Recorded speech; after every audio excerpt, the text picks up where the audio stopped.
உலக தமிழ் சொந்தங்களுக்கு வணக்கம்.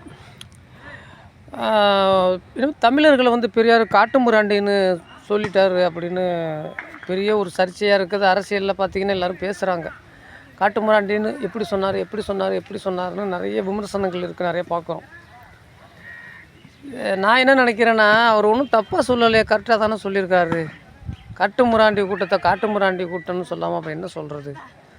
அவர் என்ன சிந்தனையில் சொல்லியிருக்காருன்னு நானாக நினைக்கிறேன். என்னென்னா, ஒரு கூட்டம் கடவுள் இருக்குதுன்னு சொல்லுது, அதை நம்பி அவருக்கு அடிமையாகுனீங்க. அவன் உங்களை ஆட்சி பண்ணி அரைச்சி தள்ளிட்டான். இப்போ நாங்கள் கடவுள் இல்லைன்னு சொல்கிறோம். நீங்கள் எல்லோரும் எங்களை நம்பி எங்கள் காலடியில் விழுந்து எங்கக்கிட்ட அடிமையாகுறீங்க. ஏன்டா இப்படி சொல்கிறவங்களாம் இப்போ கண்டவன் சொல்கிறதையெல்லாம் வச்சுக்கிட்டு அவனுக்கெல்லாம் போய் நீங்களாம் அடிமையாகி அழிகிறீங்களடா. உங்களுக்குன்னு சொந்த புத்தி இருக்காதா? கொஞ்சம் கூட மண்டையில் அறிவு இருக்காதா? உங்களுக்குன்னு ஒரு அரசியல், உங்களுக்குன்னு ஒரு வரலாறு, உங்களுக்குன்னு ஒரு பாரம்பரியம், உங்களுக்குன்னு ஒரு மரபு, உங்களுக்குன்னு ஒரு கலாச்சாரம், உங்களுக்குன்னு ஒரு தமிழர்களுங்கிற ஒரு பெரிய தமிழ் தேசிய உலகம்னு ஒன்று இருக்குல்ல. அதையெல்லாம் முன்னெடுத்து போய் அரசியல் பண்ணி அதில் எல்லாம் நாமளே ஆட்சி பண்ணிக்கணுங்கிற ஒரு சொந்த அறிவு கூட உங்களுக்கு இருக்காதடா. கண்டவன் சொல்கிறதையெல்லாம் நம்பி இப்படி ஏன்டா அழியிறீங்கள காட்டுமிராண்டி பயலுவலேன்னு சொல்லியிருக்கிறாரு. என்ன தப்பு?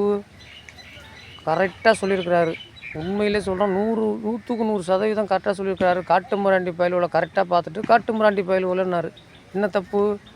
ஆமாம், காட்டுமிராண்டி பேசுகிற மொழிக்கு பேர் காட்டுமிராண்டி மொழின்னாரு. என்ன தப்பு? அதனால் பெரியார் சொன்னதில் எனக்கு இன்னமும் ஒன்றும் வருத்தம் கிடையாது. கரெக்டாக தான் சொல்லியிருக்காரு. உண்மையிலே அந்த விஷயத்தில் நான் பெரியாரை என்றைக்குமே மறக்க முடியாது.